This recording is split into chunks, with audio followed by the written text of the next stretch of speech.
الحمد لله الحمد لله الذي لم يزل عالما قديرا حيا قيوما سميعا بصيرا والذي أعلى معالم العلم وأعلامه وأظهر شعائر الشرع وأحكامه ونشهد أن سيدنا وسندنا وحبيبنا وطبيبنا وطبيب قلوبنا ومولانا محمدا عبده ورسوله الذي أرسله إلى الناس كافة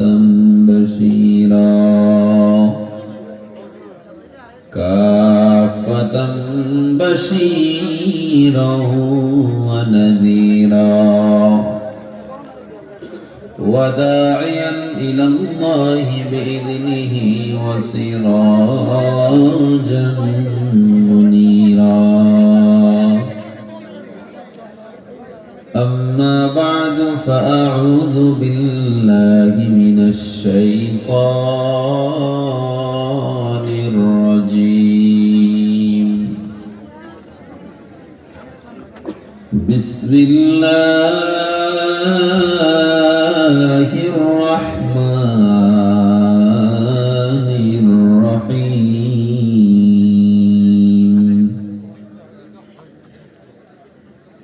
قد أفلح المؤمنون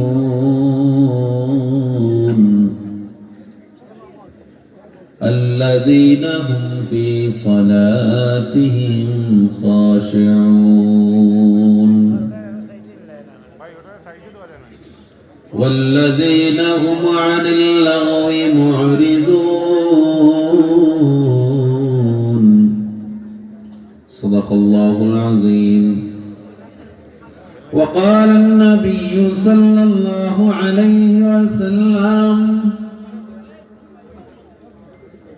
من أحب لله وأبغض لله وأعطى لله ومنع لله فقد استكمل الإيمان.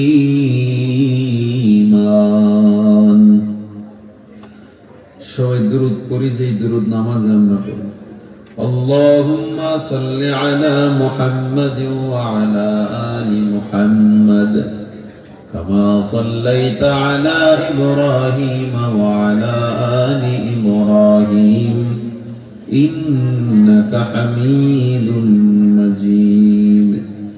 اللهم بارك على محمد وعلى آل محمد كما باركت على إبراهيم وعلى آل إبراهيم إنك حميد مجيد. আপনি দাঁড়াই রয়েছেন কেন মুরব্বী? কেন বসেন না বলেন তো? আপনার এমনি চিল্লা বল্লা করেন, সবাই বসেন, প্যান্ডেলে বসেন, যান, কেউ দাঁড়ায়েন না প্লিজ। এনে খালি চিল্লা বল্লা করে, যান যান, প্যান্ডেলে বসেন, অনুগ্রহ করে বসেন, কেউ দাঁড়ায় থাকবেন না। আপনার বই না জায়গা আছে, পিছনে যাও কা, মেহমানের কষ্ট, পিছনে যাও জায়গা আছে, পিছনে জায়গা আছে, প্যান্ডেল জিন্দগি হে আজবরায়ে বন্দগি,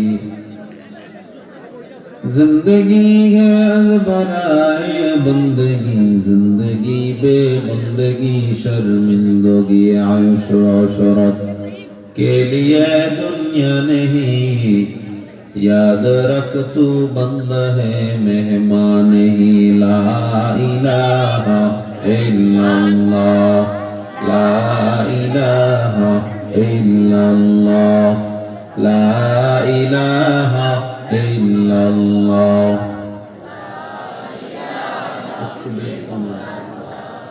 লা ইলাহা ইল্লাল্লাহ, লা ইলাহা ইল্লাল্লাহ, লা ইলাহা ইল্লাল্লাহ, লা ইলাহা ইল্লাল্লাহ, লা ইলাহা ইল্লাল্লাহ, মুহাম্মাদুর রাসূলুল্লাহ।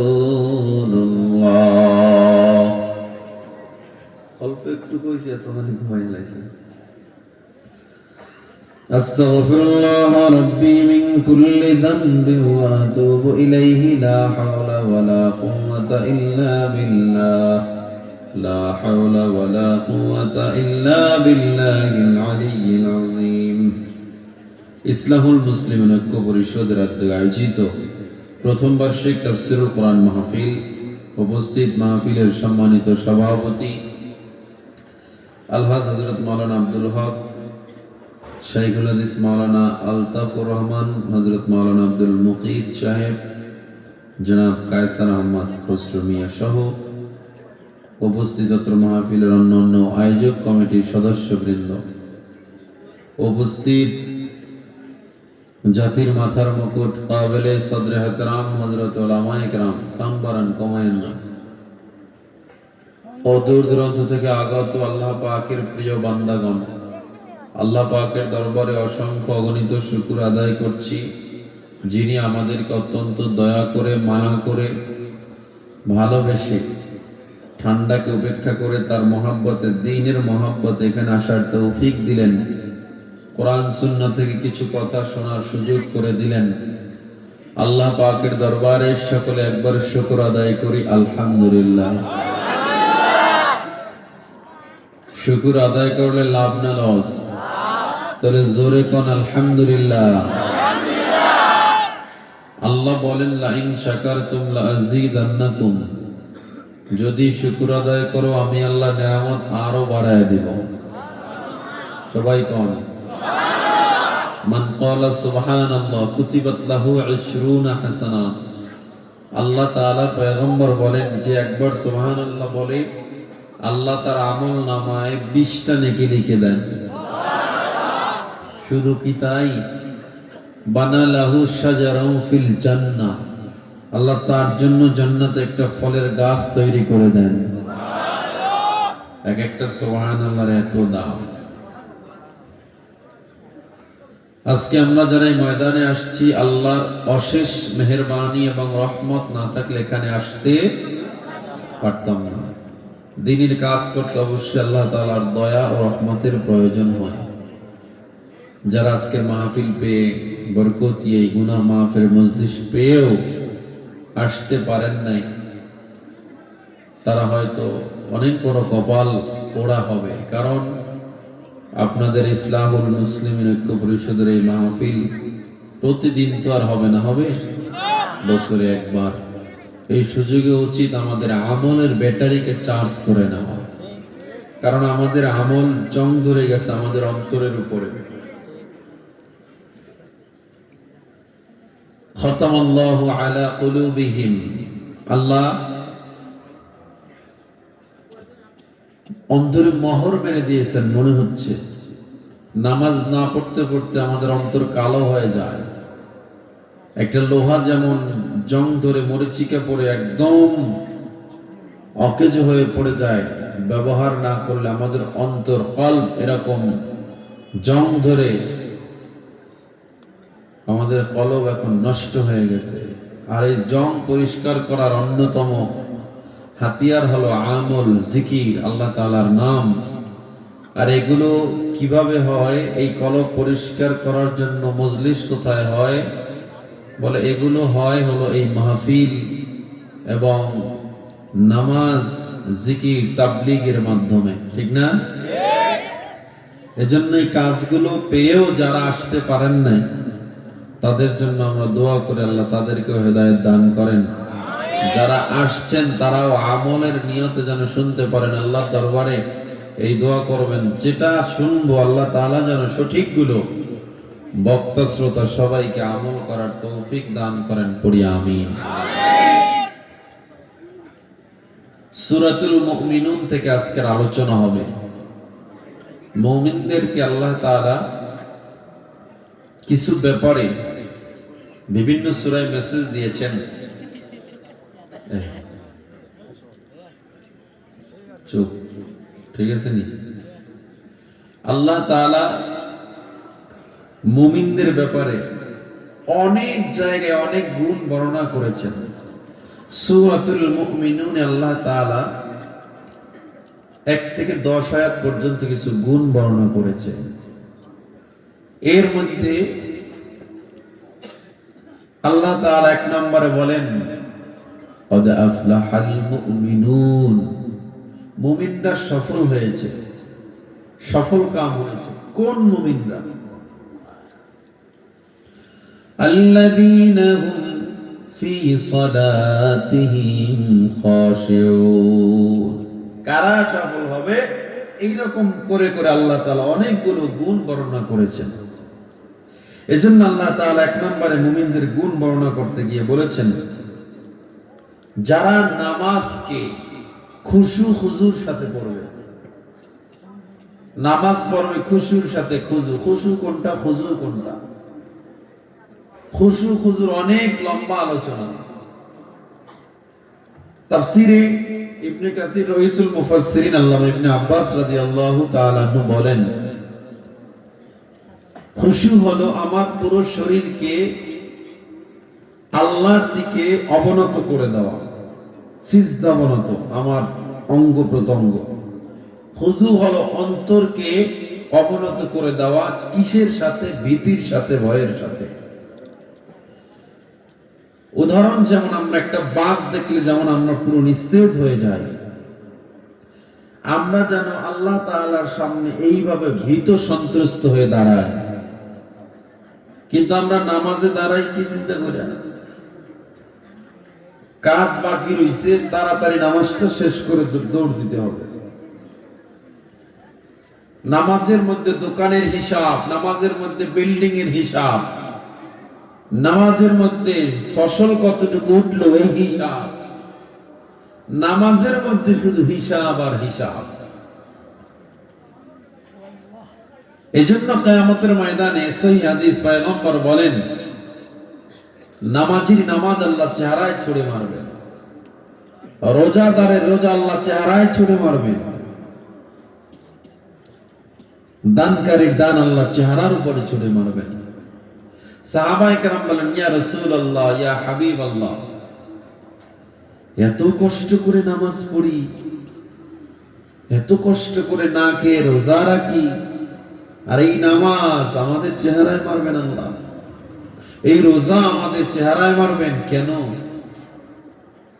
এত কষ্টের ইনকাম দান করে দেই, আল্লাহ চেহারায় মারবেন, যা লাগবে না। আল্লাহ নবী জানায়া দেয়, নামাজি নামাজ পড়েছিল, মানুষ যেন তাকে নামাজি বলে, এই জন্য আল্লাহকে খুশি করার জন্য পড়ে না। এই নামাজ আল্লাহর দরবারে কবুল হবে না। রোজাদারের রোজা আল্লাহর দরবারে কবুল হবে না। রোজাদারের রোজা আল্লাহ চেহারার উপরে ছুঁড়ে মারবেন, যা তোর রোজা আমি আল্লাহ কবুল করব না। কেন তুই রোজা রাখছো? মানুষ যেন তোকে রোজাদার বলে, এই জন্য তুই রোজা রাখছো। তুই দান করেছো, মানুষ যেন তোকে দানবীর বলে, এই জন্য তোর দান আমি আল্লাহ কবুল করব না। যা যা, আজকে তোর নামাজ নিয়ে তুই যা, রোজা নিয়ে তুই যা। এর দ্বারা প্রমাণ হয়ে গেল,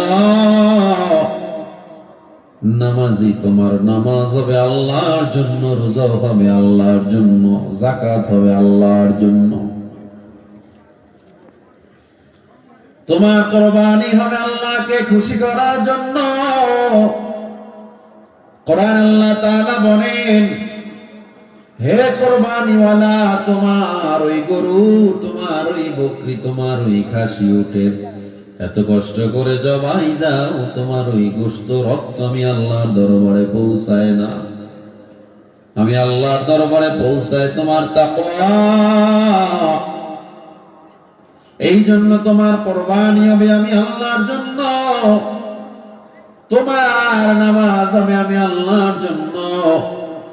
মান আহাব্বা লিল্লাহ, কেউ যদি কাউকে ভালোবাসে তাও হবে কার জন্য? আরো জোরে কোন। ওয়া আবগাদা লিল্লাহ, কারো সাথে রাগ করলে তাও হবে আল্লাহর জন্য। ওয়া আতা লিল্লাহ, দান খয়রাত করবে তাও হবে কাকে খুশি করার জন্য? ওয়া মানা লিল্লাহ, ফিরাবে কাউকে তাও হবে কার জন্য? এজন্য আল্লাহ তাআলা জানায় দেয়, কুল ইন্না সালাতি ওয়া নুসুকি ওয়া মাহইয়ায়া ওয়া মামাতি ওয়া মামাতি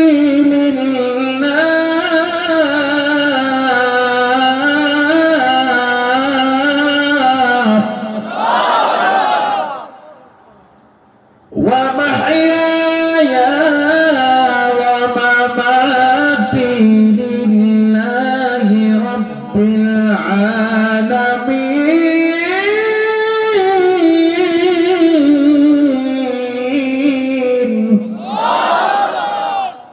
এই জীবনে কিছুই চাওয়ার নেই তো আর, আমার জীবন আমার মরণ সবই তোমার, আমার জীবন আমার মরণ সবই তোমার। এই দুনিয়ায় আছি তোমার দয়াতে, তোমায় ছাড়া শান্তি পাই না কিছুতে, হৃদয়ে তুমি ছাড়া কেউ তো আর, আমার জীবন আমার মরণ সবই তোমার, আমার জীবন আমার মরণ সবই তোমার। জিন্দেগিটা গড়তে চাই রাগে তোমার, ফিরায়ো না বলে আমি গুনাহগার, সুরে সুরে সদা যেই গান গাই তোমার, আমার জীবন আমার মরণ সবে তোমার, আমার জীবন আমার মরণ সবে তোমার। জবান খুলে বলেন, সব হবে কার জন্য? আমারে খাওয়ায় কে? গরিব বানানোর মালিক কে? ধনী বানানোর মালিক কে? ইজ্জত দেওয়ার মালিক কে? বেইজ্জতি করার মালিক কে? وتعز من تشاء وتذل من تشاء,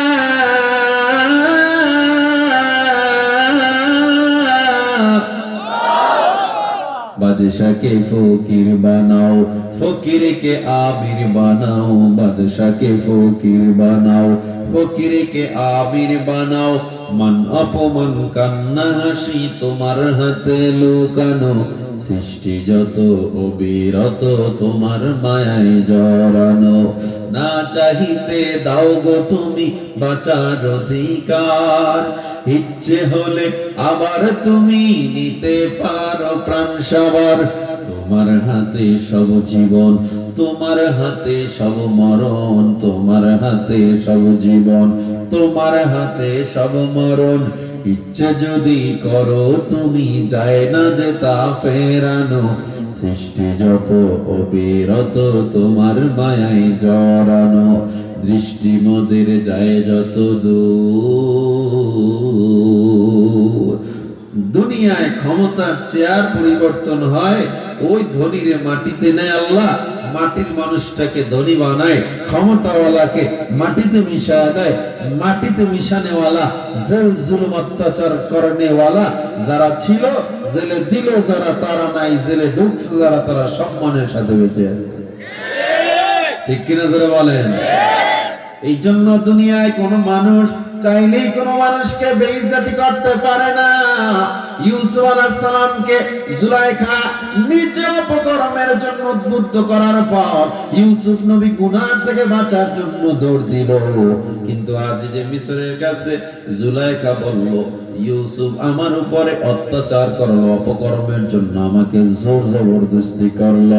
ইউসুফ আলাইহিস সালাম পরবর্তীতে নাই কে সাক্ষী দিবে, কে সাক্ষী দিবে? ইউসুফ আলাইহিস সালাম আজিজে মিসরের সামনে দাঁড়ানো। আজিজে মিসর বলে, ইউসুফ তুমি এমন কাজ কেমনে করো? তোমাকে আমরা এতদিন পর্যন্ত লালন পালন করলাম, তোমার মা নাই, বাবা নাই, দাসী হিসাবে তোমারে আমি গোলাম হিসাবে কিনে আনলাম, কিনে আনে তোমার সন্তানের মতো মর্যাদা দিলাম। ওই দাসীদের যেই খাবার, গোলামদের যেই খাবার তোমারে দিলাম না, তাদের থাকার জায়গা সেটাও তোমারে দিলাম না, তোমার জন্য আলাদা জায়গা, আলাদা ঘর। এরপরেও কেন জুলাইখার সাথে এমন অপকর্ম করতে চাইলা? ইউসুফ নবী চুপায় রইছে। কানে কানে জিবরিল বলে, ইউসুফ তুমি জানা দাও তুমি দোষী না। ইউসুফ আলাইহিস সালাম বলে, আমি দোষ করি নাই। এবার আজিজে মিসর বলে, হাতু বুরহানুকুম, তাইলে তোমার দলিল দাও, তুমি কেমনে নির্দোষ? ইউসুফ আলাইহিস সালামের কানে জিবরিল বলে, তাফসীরে মাদহারিতে বলা হয় 6 মাসের দুধের একটা বাচ্চা দ্বিতীয় নাম্বার কামরায়, ওই বাচ্চাটা ইউসুফের সাক্ষী। জোরে কোন? বাচ্চাকে নিয়ে আসা হলো, গোটা মজলিসের মানুষ হাসতে হাসতে শেষ। ইউসুফ তো পাগল হয়ে গেছে। এক তো জুলাইখার উপর ইউসুফ ঝাঁপিয়ে পড়েছে, আবার 6 মাসের দুধের বাচ্চা কথা বলবে। কোন কোন বর্ণনায় 3 মাসের দুধের বাচ্চা। কয় মাসের? কথা বলতে পারে? পারে না, কিন্তু একজনে চাইলে পারে, তিনি কে? ছোট বাচ্চাটাকে যখন নিয়ে আসা হয়, ইউসুফ আলাইহিস সালাম বাচ্চাটারে কোলে নিয়ে ধরে আছে। ইউসুফ আলাইহিস সালাম বলে, হে বাচ্চা, আমি আল্লাহর গোলাম, তুমি আল্লাহর গোলাম, ওই আল্লাহর নামে তুমি সাক্ষী দাও। ছোট বাচ্চাটা শাহাদাত আঙুল উঠাইয়া আল্লাহ দরবারে আঙুলটা উঠাইয়া বলে, ওই আল্লাহর কসম যে আল্লাহর হাতে আমার জান, আমার প্রাণ। ইউসুফের জুব্বা যদি সামনের দিক থেকে ছেঁড়া থাকে ইউসুফ দোষী, পিছন থেকে ছেঁড়া থাকলে জুলাইখা দোষী, কারণ জুলাইখা আক্রমণ করেছে। আজিজে মিসর ইউসুফকে ঘুরায়া দেখে জুব্বা পিছন থেকে ছেঁড়া, মানে জুলাইখাই দোষী। জোরে জোরে কোন আল্লাহু আকবার। সাথে সাথে ইউসুফকে মুক্ত করে দেওয়া হয়েছিল? না, মুক্ত করে দেয় নাই। সবাই জানে ইউসুফের দোষ নাই, কিন্তু জালিমরা কখনো নির্দোষকে ছাড় দেয় না। জালেমরা নিজের দোষ ঢাকার জন্য নির্দোষকে দোষী বানায়া জেলে পাঠায় দেয়। ইউসুফ আলাইহিস সালামকে একাধারে 14 বছরের জেল দিয়ে দিল। ও গোলাম, ও সিলেটের মুসলমান জেনে নাও, ও ইউসুফ আলাইহিস সালাম জেলে ঢুকছে নির্দোষ, কিন্তু আল্লাহ ইউসুফ আলাইহিস সালামকে আবার ওই মিশরের প্রধানমন্ত্রী বানায় প্রমাণ করে দেয়। আল্লাহ ওয়ালাদের উপরে যত জুলুম আসুক, যত অত্যাচার আসুক, শেষ বিজয় আলেমদের হয়, আল্লাহ ওয়ালার হয়। এই জন্য জালেমরা থাকতে পারে না, মাজলুমরা নেতৃত্ব দেয়, মাজলুমদের বিজয়। এই বাংলায় কত জুলুম, কত অত্যাচার, আমার ওলামায়ে কেরামদেরকে জেলের মধ্যে ঢুকায়, এত অত্যাচার, এত নির্দোষ মানুষগুলোর উপর আক্রমণ করা হইল। আজকে তারা কোথায়? বাংলা বাংলাদেশে নাই, আর ওলামায়ে মাথা উঁচু করে বাংলার জমিনে সফলতার সাথে কাজ করে যাচ্ছে। ঠিক কিনা জোরে বলে? এই জন্য বলি, আপনার জীবন মরণ যদি আল্লাহর জন্য করে দেন, আল্লাহ আপনার জন্য হয়ে যাবে। মাল্লাহুল মাওলা ফালাহুল কুল, যে আল্লাহর জন্য হয়ে যায়, আল্লাহ গোটা দুনিয়া তার গোলাম বানায় দেয়। ঠিক কিনা? এই জন্য আমার নামাজটা হতে হবে কার জন্য? রোজাটা হতে হবে কার জন্য? রাজনীতি হতে হবে কার জন্য? এটা মনে ভুল কইছি, হ্যাঁ? এটা আস্তে কইলেন আল্লাহর জন্য। রাজনীতি কার জন্য? শেখ মুজিবের রাজনীতি, জিয়ার রাজনীতি, আরো আস্তে কোন সিলেটে তো বিএনপির অভাব নেই, আবার কইবেন হুজুর কি করেন। রাজনীতি করবেন কোন নেতার আদর্শ বাস্তবায়ন করার জন্য না, রাসূলের আদর্শ বাস্তবায়ন করার জন্য রাজনীতি করবেন। পারবেন তো ইনশাআল্লাহ? পারবেন সবাই ইনশাআল্লাহ? এ মুসলমান, কোন ব্যক্তির কখনো আদর্শ বাস্তবায়ন হতে পারে না। কার্ল মার্কস, লেনিন, মাও সেতুংয়ের আদর্শ কোন আদর্শ না। আমার নবীর আদর্শের চেয়ে এত সোনালী আদর্শ আর কোন ব্যক্তির হতে পারে না। কোরআনের চেয়ে এত দামি গ্রন্থ আর হতে পারে না। সুতরাং সংবিধান চলবে কোরআন, আদর্শ চলবে আমার নবীর। ঠিক কিনা জোরে পারবেন নি? না বোর্ডের আগের রাইতে নোট পাই ঘুরে যাইবেন? হে মুসলমান ইমানদার, মুমিন বান্দা কারো সাথে রাগ করবে, তাও হবে আল্লাহর জন্য। তুমি রাগ করছো তাও আল্লাহরে খুশি করার জন্য। সহিহ বুখারীর হাদিস, ওয়া আবগাদা লিল্লাহ, কারো সাথে রাগ করবা তাও হবে আল্লাহরে খুশি করার জন্য। ওয়া আ'তা লিল্লাহ, দান করো আল্লাহর জন্য। কাউকে ভালোবাসবা তাও হবে আল্লাহর জন্য। জমিন আল্লাহর, রিজিক দেয় আল্লাহ, সব কিছুর ক্ষমতা যেহেতু আল্লাহ, আইন চলবে কার? জোরে বলেন। আর আল্লাহর আইন চলতে গেলে কোরআন হলো আল্লাহর সবচেয়ে মহামূল্যবান বাণী। এই কোরআন অনুযায়ী দেশ যদি চালাও, যে যেই দলের হও না কেন, নবীর আদর্শ নিয়ে তুমি নেতৃত্ব দাও, নবীর আদর্শ অনুযায়ী তুমি নেতা হও, দেখবা দেশ ছেড়ে পালায়া যাওয়া আর লাগবে না। ঠিক? আপনার আস্তে কইলেও ঠিক, জোরে কইলেও ঠিক। জোরে কর না ঠিক না বেটি? এই জন্য বলি, হে মুসলমান, আল্লাহ তাআলা শিখায় দেয়, ইন্না সালাতি ওয়া নুসুকি ওয়া মাহইয়ায়া ওয়া মামাতি লিল্লাহি রাব্বিল আলামিন। আমার নামাজ, আমার কুরবানি, আমার বেঁচে থাকা, ওয়া মাহইয়ায়া আমার বেঁচে থাকা, ওয়া মামাতি আমার মরে যাওয়া, প্রত্যেকটা জিনিস হবে কার জন্য? জীবন দিব আমি কার জন্য? আমার নবীর জন্য, আমার আল্লাহর জন্য তথা ইসলামের জন্য জীবন দিব। আব্রাহাম লিঙ্কনের পুঁজিবাদী গণতন্ত্র রক্ষার জন্য জীবন দিলে শহীদ হওয়া যায় না? কথা বলে। জালিমদের থেকে মুক্তির জন্য জীবন দেন, শহীদ হয়ে যাবেন। ইসলামের আইন বাস্তবায়নের জন্য জীবন দেন, শহীদ হয়ে যাবেন। দুনিয়ার স্বার্থ যদি প্রতিষ্ঠার জন্য জীবন দেন, ওটারে শহীদ বলে না।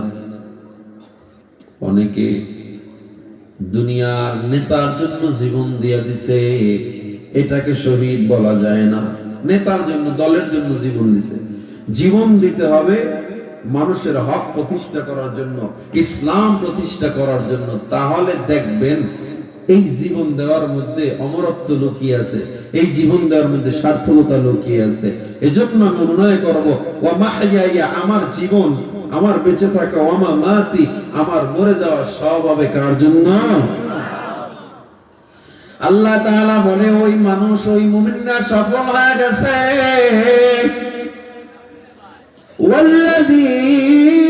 ওয়াল্লাযীনা হুম আনিল লাগওয়ি মুরিদুন। এক নম্বরে পাইলাম যারা নামাজ পড়বে খুশু খুজুর সাথে, নামাজের মধ্যে কোনো অন্য চিন্তা থাকতে পারবে না, মুখস্থ করে নামাজ। এক নম্বরে মুমিনের গুণ। নামাজ আমি পড়ব, অন্য কোনো চিন্তা থাকতে পারবে না। আমার সামনে আমার আল্লাহ দাঁড়ানো,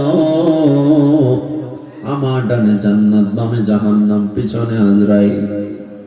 এভাবে চিন্তা করবেন, আমি আল্লাহর সামনে দাঁড়াইছি, এখানে কোনো ফাজলামি করা যাবে না। অনেকে কই হুজুর নামাজই পড়ি না, আপনি এসেছেন দাঁড়ানো হয়ে ওয়াজ করতে। আছে না নাই? আজকে ফজর পড়ে এমন মানুষ এখানে নাই। আসতে কম কাছে না নাই? এমনও মানুষ আছে ফজর পড়ে নাই, জোহর পড়ে নাই, আসর পড়ে নাই, এশা মাগরিব পড়ে নাই। আছে না নাই? অনেক মানুষ আছে এখানে ওয়াজে কান্নাকাটি কইরা বাইরে একটা বিড়ি ধরাইব। আছে না? বাইরেও একটা বিড়ি ধরাইব। আছে না নাই? হে মুসলমান ইমানদার, তোমার নামাজ আল্লাহর জন্য করো, তোমার রোজা আল্লাহর জন্য যদি করো, তাহলে কি শর্ত বলে? নামাজের জন্য খুশু খুজু থাকতে হবে। নামাজের মধ্যে দাঁড়াইলেন, নামাজে দাঁড়ায় আপনার ব্যবসার চিন্তা আপনি করতেছেন, বাজারের চিন্তা, আপনার ধন সম্পদ, আপনার বিল্ডিং, টাকা পয়সা, মামলা মুকদ্দমার চিন্তা নামাজের মধ্যে, নামাজ হবে না। এত চিন্তা নামাজের মধ্যে, চিন্তা আসাটা স্বাভাবিক, আবার ঘুরায় নাও তোমার দায়িত্ব। আসবে, প্রত্যেকের আসবে, সাথে সাথে ঘুরায় সামনে আমার আল্লাহ আছে।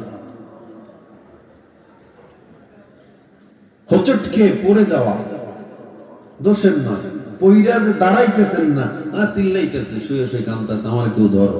তোমার তো দাঁড়ানোর চেষ্টা করতে হবে, ঠিক না? তো তুমি নামাজে দাঁড়াইছো, শয়তান তোমাকে ওয়াসওয়াসা দিবেই। তোমার উচিত সেখান থেকে ঘুরে আল্লাহর দিকে মনোনিবেশ করা। আল্লাহ তো শুধু চেষ্টা দেখে বান্দা, কি দেখে? আপনি আমি যে আমল করি এগুলো দিয়ে জান্নাত পাবো, দেখবে আল্লাহ চেষ্টা কতদূর করলাম। আল্লাহ যদি খুশি হয়, এই খুশির বিনিময়ে জান্নাত পাবো, আমল দিয়ে জান্নাত না। নামাজে দাঁড়াইলাম, কোন আমলে কাসির করা যাবে না। নামাজে দাঁড়াইয়া নাক চুলকায়, চুল চুলকায়, কান চুলকায়। আছে না নাই? অনেকে আবার মোবাইল আইলে মোবাইলটা দেখে কে কল দিতে, কাইটে দিয়ে এরপর ভিতরে ঢুকায়। আছে না নাই? এই যে আমলে কাসির করতেছেন এক রকমের ভিতরে, 3 বার করলেই তো নামাজ শেষ। আপনি কতবার চোখে এরকম ডলা দিচ্ছেন, কতবার কাশি দিচ্ছেন, আর মসজিদে একজনে কাশি দিলেন পর তো মিছিল দেয় সবাই কাশতে কাশতে, ঠিক না? এর মনে শুরু হয়ে গেছে মাছ বাজার, চলতেছে একজনের পিছে একজনে, মনে করাইয়া দিছে একজনে, বাকিরা কাশতেছে। হয়নি? আজকে তো শুক্রবার গেছে, ঠিক না? আজকে দেখা গেছে নামাজির অভাব নাই, জায়গা পাওয়া যায় না, ফজরে কাতার হয় মাত্র 1 কাতার, তাও হয়। এরা মনে করে এই জুমা পড়ছে এটা দিয়ে যান না। সাপ্তাহিক নামাজ আছে না নাই? আমি আপনাকে অনুৎসাহিত করতেছি না, কিন্তু এই জুমার নামাজ দিয়েই যদি জান্নাতে যেতে চান তাহলে বোকামি করবেন। আসেন সবার শেষে, যান সবার আগে। কি দৌড়ুদৌড়ি, মাঝখানে আবার দেখে যতটুক বয় একটু ইমামের ভুল ধরার লেগে বয়ে যায়। সিলেটে এমন মানুষ নাই, আর আসতে কম। তো নামাজে আপনার খুশু খুশু নেই, আপনি নামাজে দাঁড়ালেন, নামাজে আপনার আল্লাহর দিকে সিজদাবনত কোনো অবস্থা নাই, এই নামাজ আল্লাহর দরবারে কবুল হবে। টোটাল মন শরীর আল্লাহর দিকে ঝুঁকায় দিতে হবে। এরপরে হাত বাঁধবেন। এখন তো হাত বাঁধা লই আবার কেউ বুকে, কেউ এডি লই, এখন এই রাফিয়া দেন, এডি লই আলোচনা করার সময় আমার নাই। তবে যারা বিগত বছরগুলোতে শত শত বছর পর্যন্ত বুকে হাত বাঁধেন, আপনার দাদা পরদাদা সব তো জাহান্নামে গেছে, ঠিক না? ঠিক। এরা কি জাহান্নামে গেছে? ঠিক, সব ঠিক। আচ্ছা, এই যে আমরা যারা মাযহাব মানি, প্রিয় ভাইরা আমার, আমরা যারা মাযহাব মানি, আমরা কি অন্ধভক্ত মাযহাবের? এখন প্রশ্ন আপনারা এসে একজনে করবে, কোরআন হাদিস থাকতে মাযহাব কেন বলবে না?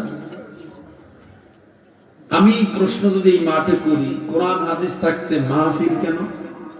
তুমি কোরআন হাদিস মনে মাহফিল আসছো কেন? উত্তর কি? মাহফিল হলো কোরআন হাদিস শেখার জন্যই, ঠিক না? মাযহাবও হলো কোরআন হাদিসকে ব্যাখ্যা করে আমাদের মাঝে সুন্দর করে তুলে ধরেছে, এজন্যই মাযহাব। মাযহাব কি কোরআন হাদিসের বাইরের কিছু? মাযহাব অর্থ হলো পথ, মত, রায়। এই মাযহাব, এটার উপর আমরা চলতেছি। ইমাম আবু হানিফা রাহিমাহুল্লাহ নিজে বলেছেন, ইদা সাহহাল হাদিস ফাহুয়া মাযহাবি, হাদিস যেটা সহিহ ওটাই তো আমার মাযহাব। তোমরা যদি দেখো আমার কোন মাসআলা কোরআন ও হাদিসের উল্টা, সেটা দেয়ালে ছুঁড়ে মারো, মানার প্রয়োজন নেই। ইমাম আবু হানিফার কথা, ইমাম শাফি রাহিমাহুল্লাহর কথা। তাহলে আমরা মাযহাব মানি কোরআন হাদিসকে বোঝার জন্য, ঠিক কিনা যারা বলেন? হ্যাঁ, আমরাও মাযহাব মানব না যদি তাদের মতো জ্ঞান আমাদের থাকে। আবু হানিফা রাহিমাহুল্লাহ তাআলাদের যে জ্ঞান, দেখেন আল্লামা কাশ্মীরি রাহমাতুল্লাহ আলাইহি, আনোয়ার শাহ কাশ্মীরি একটা হরফ একটা শব্দ একবার দেখলে 40 বছর ভুলতেন না। ওনার জ্ঞান কি পরিমাণ, ইলম।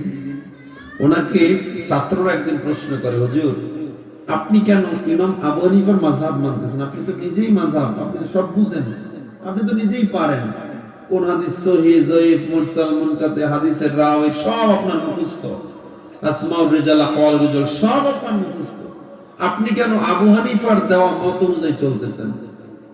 আনোয়ার শাহ কাশ্মীরি রাহিমাহুল্লাহ তাআলা বলেন, আমি তো চেষ্টা করছিলাম নিজে অনেক মাসআলা নিজে নিজে লিখছি, আমি নিজের মাযহাবের উপরে নিজে চলা শুরু করছিলাম।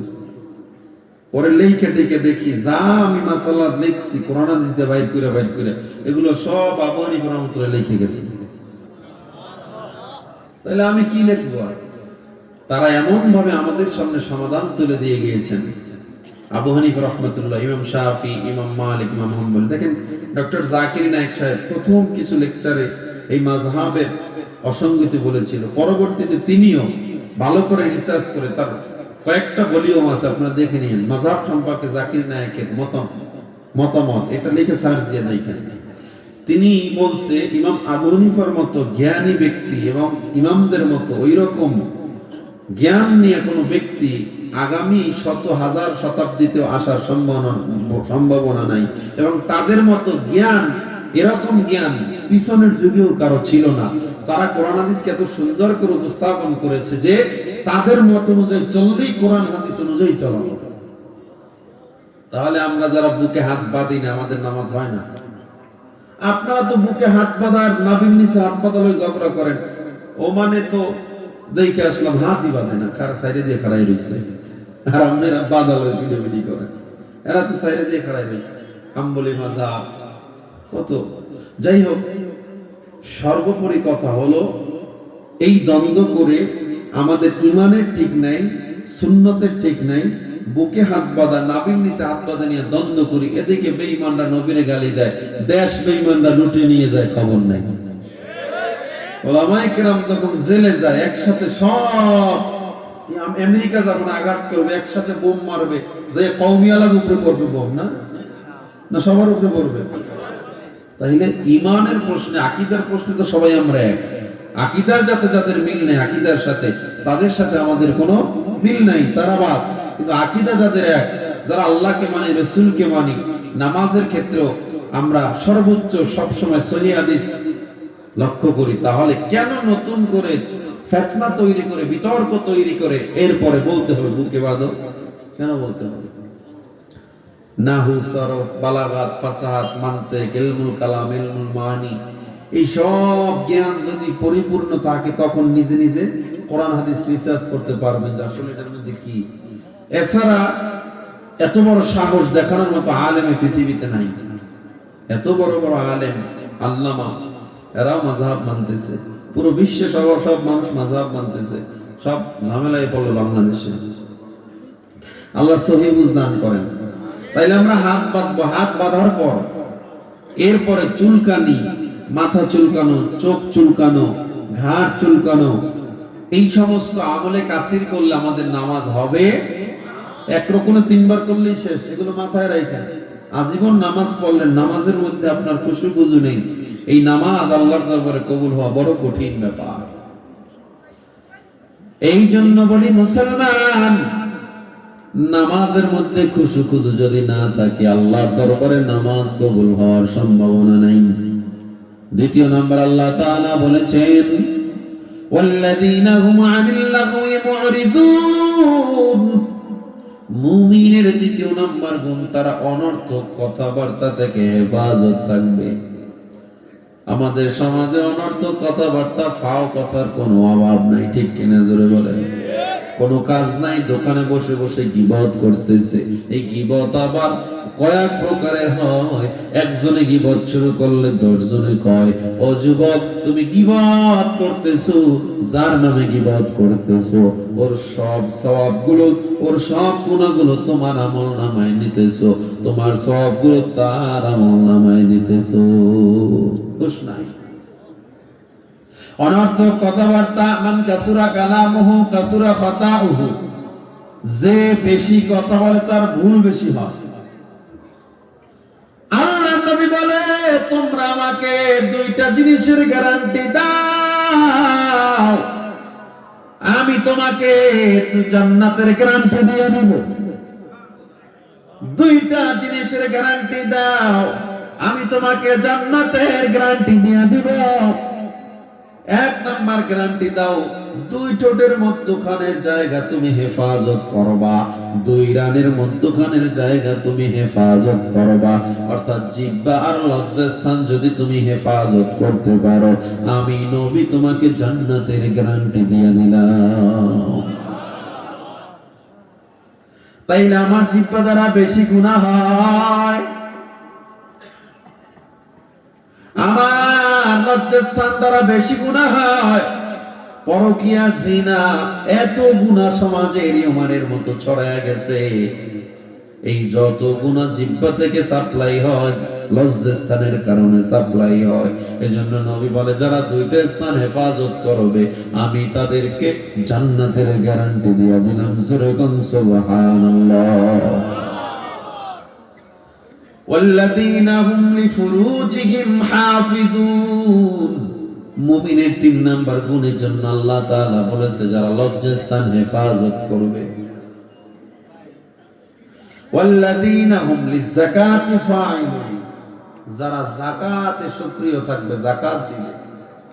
কিয়ামতের আলামতের মধ্যে মুসলিম শরীফে আছে ওয়াজ যাকাতু মাগরামান, যাকাতকে শেষ জামানায় কিয়ামতের আগে মানুষ জরিমানা মনে করবে। আমাদের সমাজে যাকাত দেয়, রঙিন একটা শাড়ি নিয়ে আসে, একবার ধুইলে রং উঠে যায় সব, ঠিক না? যাকাত দেওয়ার সিস্টেম কি? একটা গরিব মানুষকে তুমি তোমার টাকা দিয়ে রিকশা কিনে দাও, অটো রিকশা কিনে দাও, যেন স্বাবলম্বী হতে পারে। 100 জনকে দিয়া ফুটানি দেখানোর দরকার নাই, একজনকে স্বাবলম্বী করার মধ্যে অনেক দাম আছে।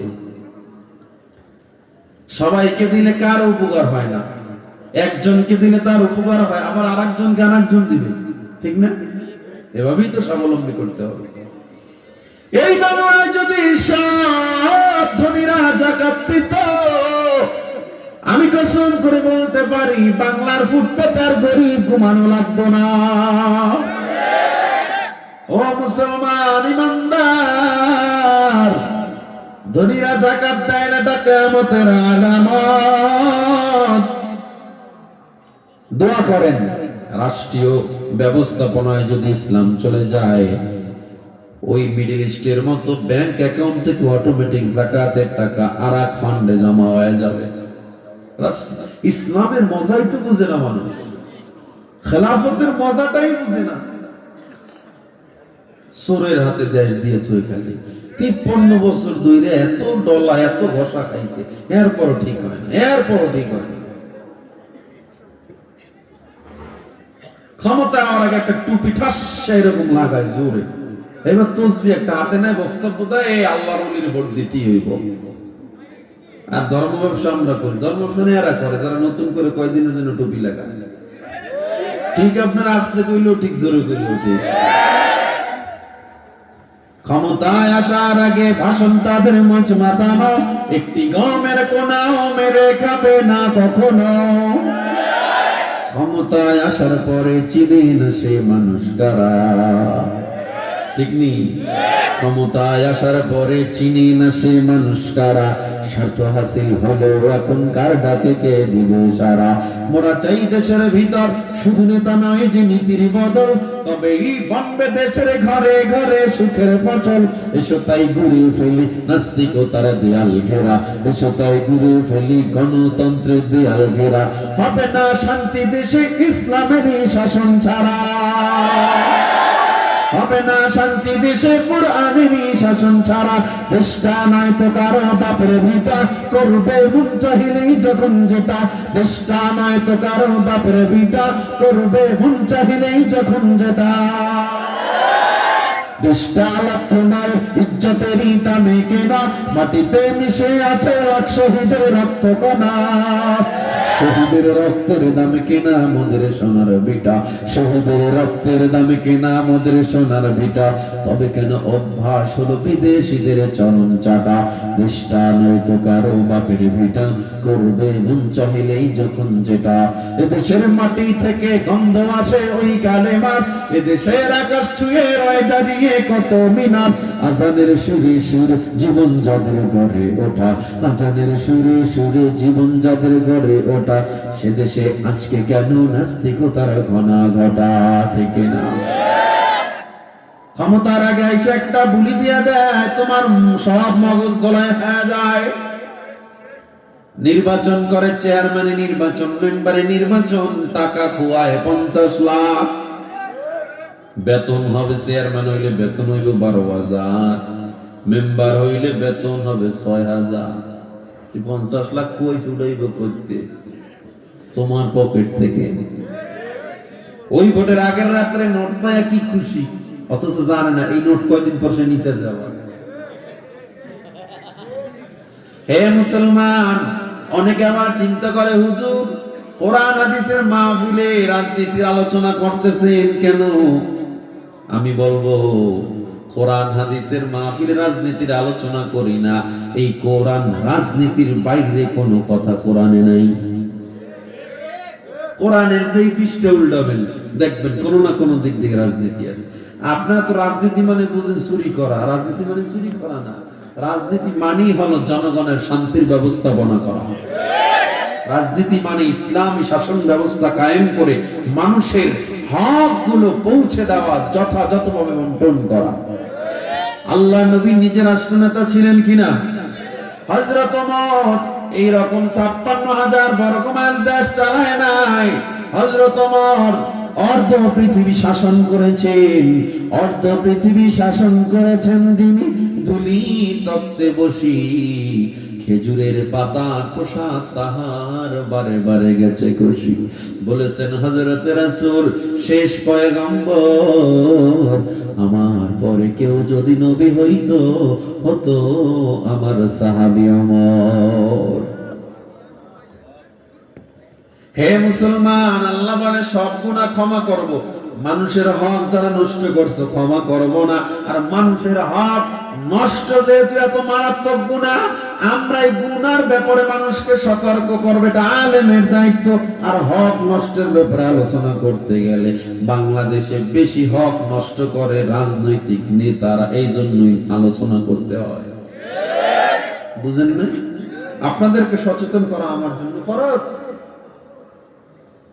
তাহলে হুজুর কি করবো? আমাদের তো দোষ নাই, দোষ তুমগো নাই, দোষ জনগণ বলে নিরীহ। নিরীহ হয়নি জনগণ। গ্রামের মানুষ সহজ সরল, জমি মাপ দিলে দেখা যায় সে কত দূর সহজ সরল।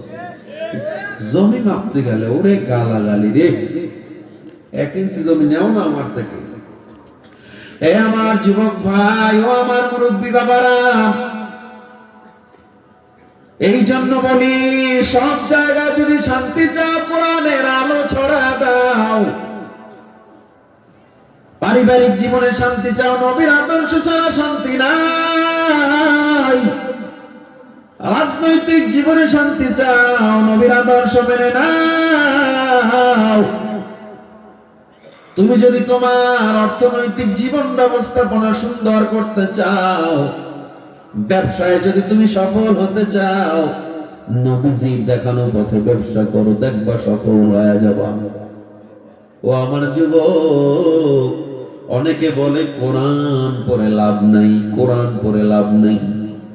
অথচ এই কোরআন মাদ্রাসায় যারা পড়ে এদের বিরুদ্ধে এত কথা হয়, অথচ এই কোরআন বলারাই এই দেশকে বারবার জয় এবং চ্যাম্পিয়ন এনে দিয়েছে। যাদের পিছনে এত টাকা ডালো ক্রিকেটাররা তো কিছু করতে পারে না। তোমার খেলোয়াড়রা পত্রিকার পাতা খুললেই দেখবো বিদেশ থেকে ডিম লই আইছে। বিশ্বকাপ তো দূরের কথা, কখনো একটা চায়ের কাপ আনতে পারে নাই। আর এদের পিছনে এত টাকা এত কিছু, এরপর হুজুরদের দোষ কমে না। অথচ আমার হুজুররা ওলামায়ে কেরাম ছাত্ররা যেই কোরআন পড়লো, যাদের কোনো ভবিষ্যৎ নাই চাকরি নাই, এরা বারবার শত রাষ্ট্রকে পরাজিত করে বিশ্ব কোরআন প্রতিযোগিতায় চ্যাম্পিয়ন হয়েছে। এরাই তো হলো একবার আর দুইবার, একটার দুইটা রাষ্ট্র। এজন্য কোরআনের ছায়াতলে আসো। যারা বলে কোরআন পড়ে লাভ নাই, সন্তান কই পড়ে মাদ্রাসায়, কি লাভ? মাদ্রাসায় পড়ায়ও না, লাভ নাই, লাভ নাই। কেন?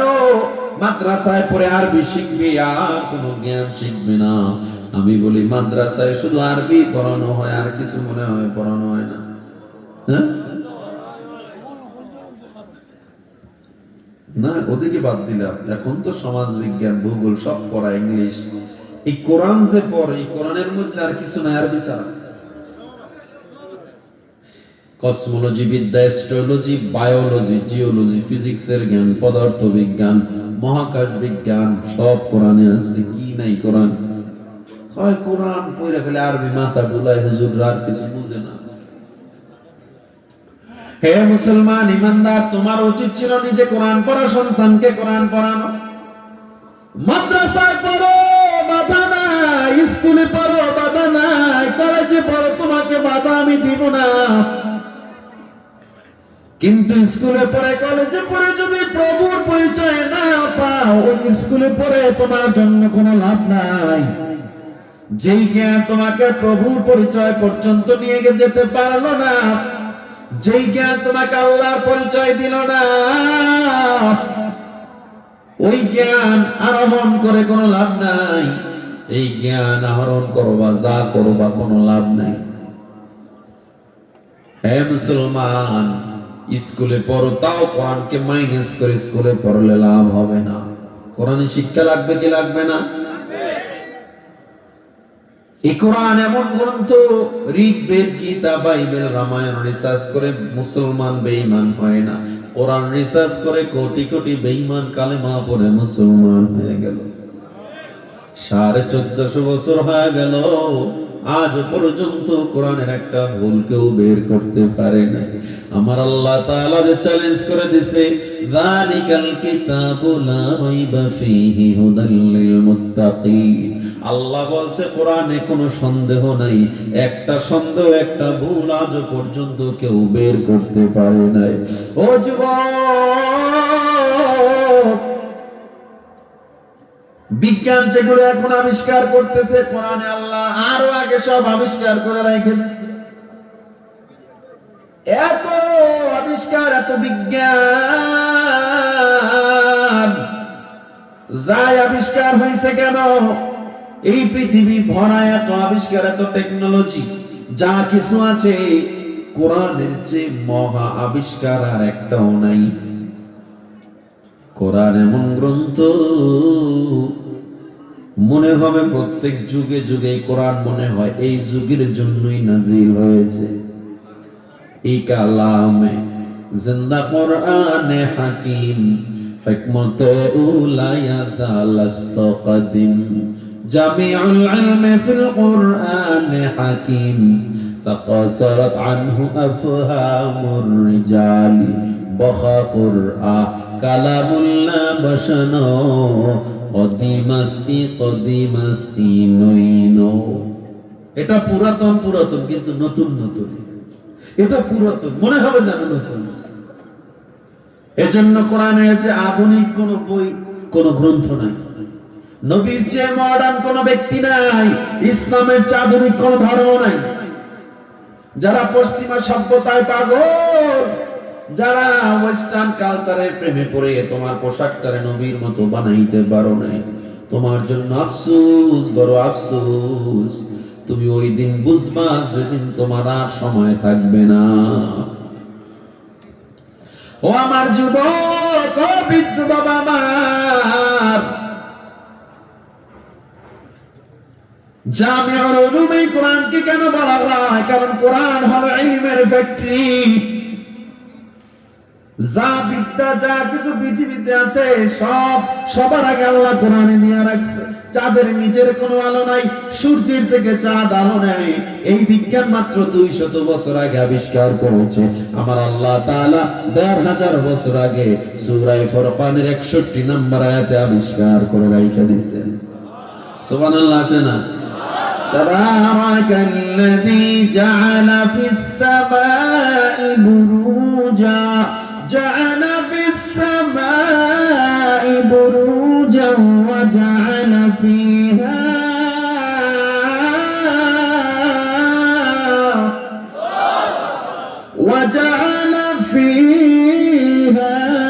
سراجا وقمرا منيرا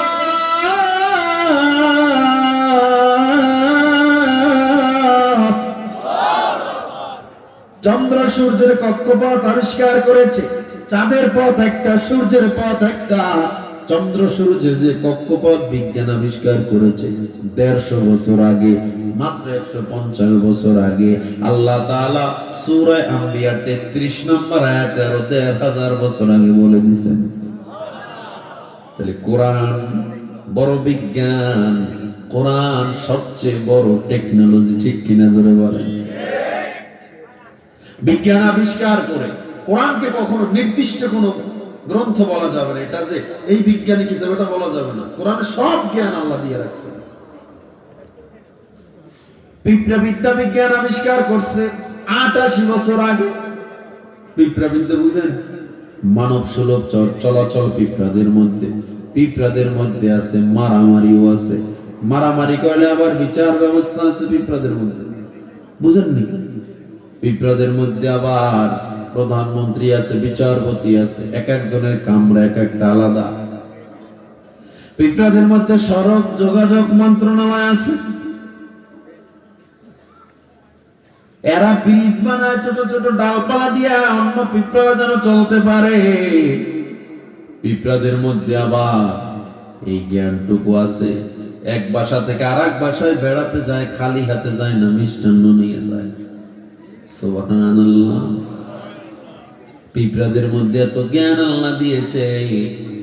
এই বিজ্ঞান আবিষ্কার করছে ভালো করে রিসার্চ করে 89 বছর আগে আল্লাহ তাআলা সূরা নমলের 17 এবং 18 নম্বর আয়াতে আরো প্রায় 1450 বছর আগে বলে দিয়েছে। তাহলে এরকম সারা রাত চলে যাবে বলতে বলতে, আমার টপিক থেকে বহু দূরে চলে যাব। শুধু কোরআন বিজ্ঞান নিয়ে আলোচনা করতে করতে সারা রাত চলে যাবে। আল্লাহ কি দিয়ে রাখছেন কোরআন? চিকিৎসা বিজ্ঞান কয় হাতকে ভালো রাখতে চাও, ডান কাত হয়ে ঘুমাও। নবী আমার কয় ডান কাত হয়ে শোয়া সুন্নাত। কবে কইছে? আরো 1450 বছর আগে। চিকিৎসা বিজ্ঞান কয় লিভারকে ভালো রাখতে চাও, মদ পান করো না। আমার নবী 1500 বছর আগে বলে মদ পান করা হারাম। শুধু নবী না, কোরআনে আয়াত আছে। হে মুসলমান ইমানদার,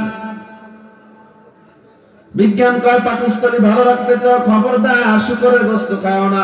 ইসলামে শুকরের গোশত হালাল না হারাম? আজকে হইছে না আর অনেক আগে হইছে? এরকম বহু আলোচনা রয়েছে। শুধু এতটুকু বোঝা যায় কোরআনকে তুমি মাইনাস করবা না। ইসলামকে মাইনাস করিয়া তোমার ব্যক্তি জীবন সুন্দর হতে পারে না, পারিবারিক জীবন সুন্দর হতে পারে না, রাজনৈতিক জীবন সুন্দর হতে পারে না। কোরআনকে আপন বানায় নাও, নবীরে আপন বানায় নাও। আল্লাহ আমাদের কবুল করেন। সবাই বলেন আমিন, জোরে বলেন আমিন। আমাদের সবার লক্ষ্য একটা, আমরা জান্নাতে যাব। যে যেই দলের হই না কেন, যে যেই মতের হই না কেন, লক্ষ্য সবার একটা, জান্নাতে যাব। কি চাই? হ্যাঁ, পড়ছে নি? আচ্ছা আচ্ছা, ধরেন ধরেন। কি হয়েছে? মাথা ঘুরে গেছে। দেখেন ডায়াবেটিস না পোলা পান ছোট। আল্লাহ সুস্থতা দান করেন। আপনারা ওদিকে জানতে ওজনের দরকার নেই, দৌড়াইতে ওখানে তো লোক আছে। আল্লাহ সুস্থতা দান করেন। হে মুসলমান ইমানদার আল্লাহর গোলাম, এজন্য মুমিন তারা, যেই মুমিনের মধ্যে গুণ আছে নামাজে খুশু থাকা, লজ্জাস্থানে হেফাজত করা, যাকাত দেওয়া, অনর্থক কথা থেকে হেফাজত থাকা, এই গুণগুলো থাকলে তোমার মধ্যে পরিপূর্ণ সফলতা আসবে না। না, আল্লাহ তাআলা সূরা আসরে জানায় দেয়, ওয়াল আসর, সময়ের কসম, ইন্নাল ইনসানা লাফি খুসর, নিশ্চয়ই সব মানুষ ক্ষতিগ্রস্ত, ইল্লাল্লাযীনা আমানু, তবে যারা ঈমানদার, ওয়া আমিলুস সলিহাত, যারা আমলওয়ালা ঈমানদার, ওয়া তাওয়াসাউ বিল হক, যারা সত্যের উপদেশ দিবে, ওয়া তাওয়াসাউ বিস সবর, যারা ধৈর্যের উপদেশ দিবে, এই মানুষগুলো কখনো অসফল হবে না, সফল হয়ে যাবে। ধৈর্য আছে আমাদের? কথা বলেন, আল্লাহ আপনি কবুল করেন। জোরে বলেন আমিন। 12টা বেজে গেছে, আর বেশি কথা বলবো না। তবে যারা এতক্ষণ এত কষ্ট করে এই ময়দানে বসে আছেন, আমরা আখিরি মোনাজাত দিয়ে যাবো তো ইনশাআল্লাহ। আল্লাহ আমাদের কবুল করেন। শেষ ভালো যা সব ভালো। অনেক কষ্ট হয়েছে আপনাদের, আলোচনা তো এখনই শুরু হয়েছে না, অনেক আগ থেকেই তো চলতেছে। আল্লাহ তাআলা আপনাদের এই কোরবানি আল্লাহ তাআলার রেজামন্দির জন্য কবুল করেন। কারণ আজকের আলোচনাই তো সব হবে কার জন্য? নামাজ হবে কার জন্য? রোজা হবে কার জন্য? কাউকে ভালোবাসবো কার জন্য? কারোর সাথে রাগ করবো কার জন্য? সব হবে কার জন্য? আমি যুদ্ধের ময়দানে যাব কাকে খুশি করার জন্য? আল্লাহু আকবার। সাহাবায়ে কেরাম না, সাহাবায়ে কেরামরা, আপনাদের কষ্ট হচ্ছে মনে হয়, ছেড়ে দিব, মুনাজাত দিয়ে দেই, একটু চলবে? আমার দিকে লক্ষ্য করেন। সাহাবায়ে কেরামরা নিজেদের জীবন দিয়েছে নবীর আদর্শ বাস্তবায়নের জন্য, আল্লাহর পথে নিজের জীবন কোরবানি দিয়েছে আল্লাহকে খুশি করার জন্য। এ মুসলমান ইমানদার, যারা জীবনটাকে আল্লাহর জন্য কোরবানি করে প্রমাণ করে গেছে, তার ইবাদত ছিল আল্লাহর জন্য, জীবনটা ছিল বেঁচে থাকা ছিল আল্লাহর জন্য। ওয়ামা মাতি, মরে গেছে তাও কার রাস্তায় মরে গেছে। বুখারী শরীফের একটা কথা মনে পড়ে গেছে, একটা হাদিস। নবীজি যখন যুদ্ধের ময়দানে উহুদের যুদ্ধে যুদ্ধ করতেছে, এক বেঈমান নবীজির বরাবর হেলমেটের উপরে আঘাত করে দিছে। আমার নবীর হেলমেটে লোহার কড়া ঢুকে, কপালের মধ্যে নবীর লোহার কড়া ঢুকে যায়। আমার নবী জমিনে পড়ে যায়, রক্তাক্ত হয়ে নবী বেহুশের মতো হয়ে গেছে। ওমর আলী আবু বকর দৌড়ে আসলো,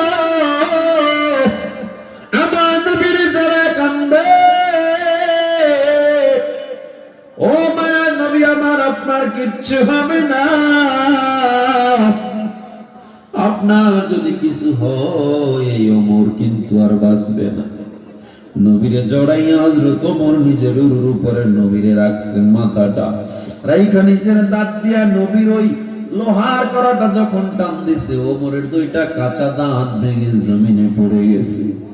আমার নবী তাকায় কয়, ওমর তোমার কি কষ্ট হয় না? দাঁত ভেঙে গেছে। হযরত ওমর কয়, নবী এটা কি বললেন? আজ আমার সামনে আমি যুদ্ধ করতেছিলাম, কোন বেঈমান যেন আপনার আঘাত করে দিছে, আমি সহ্য করতে পারলাম না। আজকে আমার দাঁত ভাঙছে, শুধু দাঁত না পুরো জীবনটাও বিনিময় যদি শুনতাম, ওমরের জীবনের বিনিময়ে আপনার এক ফোঁটা রক্ত জমিনে পড়বে না, আমি রক্ত পড়তে দিতাম না।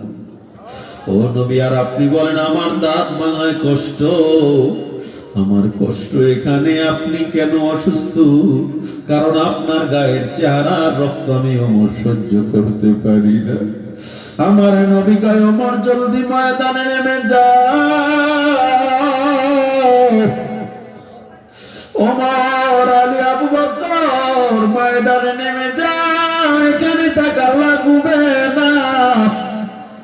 আমার সাহাবায়ে কেরাম আমার কার ময়দানে নেমে যুদ্ধ করো। কেউ যেতে চায় না, নবীর একা ছাড়া যেতে চায় না। আমার নবী আল্লাহর কসম দিয়া বলে, যাও যাও, এখানে থাকা লাগবে না। সবাই যখন কসম শুনে বাধ্য হয়ে চলে গেল, আল্লাহর নবীর একা পেয়ে বেঈমানরা তীর মারা শুরু করলো। আমার নবীর একা পেয়ে যখন তীর মারা শুরু করলো, হযরত তালহা রাদিয়াল্লাহু তাআলা লাফ দিয়ে গিয়ে নবীর সামনে দাঁড়ায় নবীরে জড়ায় ধরছে। তালহা নবীর পিছনে রাইখা যেদিক থেকে তীর আসে সেদিকেই তার বুকটারে ঘুরায় দেয়। আল্লাহু আকবার, জোরে বলেন। যেদিক থেকে তীর আসে সেদিকেই তালহা তার বুকটারে ঘুরায় দেয়। এর জীবনটা কার জন্য? তালহা জীবনটারে আল্লাহর জন্য, নবীর জন্য কোরবানি করে দিছে। যেদিক থেকে তীর আসে সেদিকেই তার বুকটারে ঘুরায়া দেয়। সেদিন তালহার গায়ে একটার দুইটা না 70টা তীর বর্ষার আঘাত লেগে গিয়েছিল। আমার নবী আবার অসুস্থ, সাহাবায়ে কেরাম দৌড়ে আসছে নবীরে ধরার জন্য। আমার নবীকে আমারে ধরা লাগবে না, তালহারে ধরো, তালহা অনেক অসুস্থ, তালহা তীরে ক্ষত বিক্ষত হয়ে গেছে, ওরে ধরো রে বাচ্চা, আমাকে ধরা লাগবে না, যাও যাও যাও। সাহাবায়ে কেরাম গিয়ে দেখে তালহার শরীরে 70টা তীর বর্ষার আঘাত। আমার নবী কান্দে আর কয়, ওমর, আলী, আবু বকর, তোমরা জানো তালহা কি বলে মারা গেছে? কয় না। তালহা আমারে বলছে, ওর এই তীরের কষ্ট নাকি কোনো কষ্ট না, ওর কষ্ট এক জায়গায়। আল্লাহর কেন একটা জীবন দিল? লিআন্নালি নাফসান ওয়াহিদা, আল্লাহ কেন আমার একটা জীবন দিল? তালহা কয়, ও নবী, আল্লাহ যদি আমার 100 জীবন দিত, আমি আপনার জন্য আজকে কোরবানি করে দিতাম। আমার কষ্ট, আল্লাহ আমার এখন একটা জীবন দিল। এই মৃত্যুর নাম হয় যে শহীদ, বাঁচলে হয় গাজী, এ পথে মরলে মহান প্রভু আল্লাহ তাকেন রাজি। এই জীবনের বিনিময়ে জান্নাত ক্রয় করে নাও, যদি জীবনটা বিলাতে চাও, যদি রক্ত ঝরাতে চাও, দিনের পথে খোদার রাহে জীবনকে বিলিয়ে দাও, যদি জীবনটা বিলাতে চাও, যদি রক্ত ঝরাতে চাও।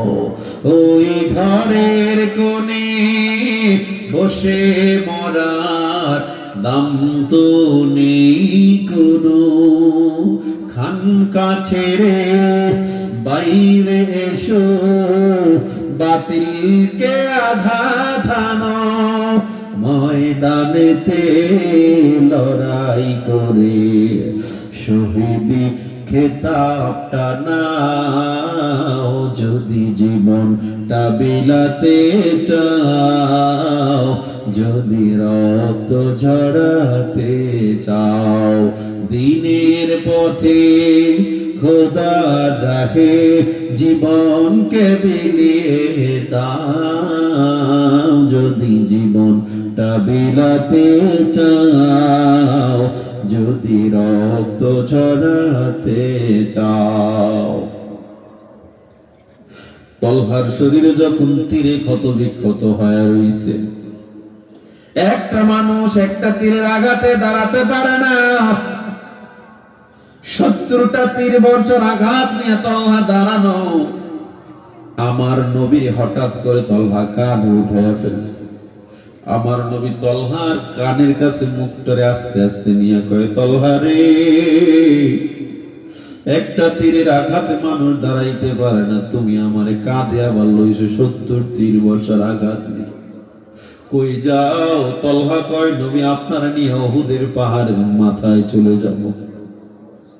কেন? কয় আপনারা যেন বেঈমানরা আঘাত করতে না পারে। আল্লাহু আকবার। এটা সুস্থ মানুষ, পাহাড়ে উঠতে কত কষ্ট, সেখানে আবার মানুষ নিয়ে, তাও কায় 70টা তীর বর্ষার আঘাত। আমার নবী তখন চোখের পানি ছেড়ে কাঁদে আর কয়, তলহা রে, আমি জীবনে শুনছি জিন্দা লাশ কেমনে হাঁটে, আজ আমি স্বচক্ষে দেখতেছি। কারণ তলহা ওই অবস্থায় নিজেরে কাঁধে নিয়ে, নবীরে কাঁধে নিয়ে পাহাড়ের চূড়ায় চলে গিয়েছিল। সহিহ হাদিসের কথা যে লাশ কেমনে হাঁটে দেখো। মদিনার জিন্দেগিতে নবী আমার হঠাৎ হঠাৎ করে হাউমা করে কাঁদতেন। একদিন সাহাবী প্রশ্ন করে, পয়গম্বর হঠাৎ করে কেন কাঁদেন কোন প্রসঙ্গ ছাড়া?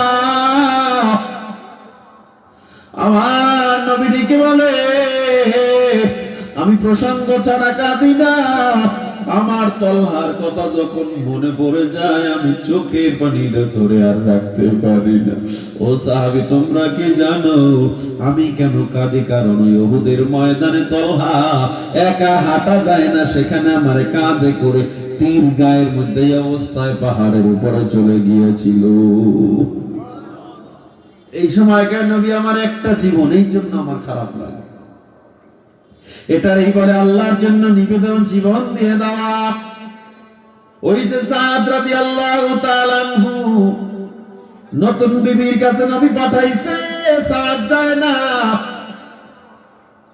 নবী অর্ডার দিলেন, যা নতুন বিবির কাছে যাও। সাদ প্রায় মধ্যবয়সী হয়ে গেছে, কালো চেহারা। মদিনার কোন মেয়েরা তার সাথে বিয়ে বসতে চায় না, বাড়ি নাই, ঘর নাই, টাকা নাই, চেহারা নাই।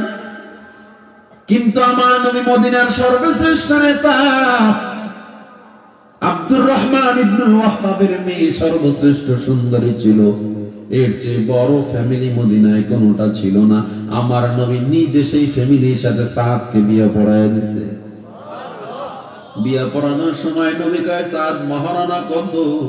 সাদ চোখের পানি ছেড়ে দিছে। নবী কয়, কাঁদো কেন? সাদ কয়, নবী আপনার সাদ এত গরিব, মহারানা দেওয়ার মতো টাকা সাদের নাই। আল্লাহ নবী ওমর থেকে, ইবনে ওমর থেকে 200 দিনার, ওসমান থেকে 200 দিনার নিয়ে নবী আমার সাদের হাতে দিয়া কয়, 200 দিনার দিয়ে নতুন বিবিরে কেনাকাটা করে দিবা, 200 দিনার দিয়ে মহারানা আদায় করবা, যাও। সাদ নবীর অর্ডার পেয়ে না যে থাকতে পারে নাই, মদিনার বাজারে গেছে, কেনাকাটা করতেছে। নতুন বিবি অপেক্ষায়, পুরো ইবনুল ওয়াহাবের পরিবার অপেক্ষায় গোটা মদিনা সাজাইছে। কারণ এত বড় ফ্যামিলি, যেখানে উকিল আমার নবী, ঘটক আমার নবী, জামাই সাদ, মেয়ে হলো ইবনুল ওয়াহাবের মেয়ে। নবী আমার সাদ রে পাঠায়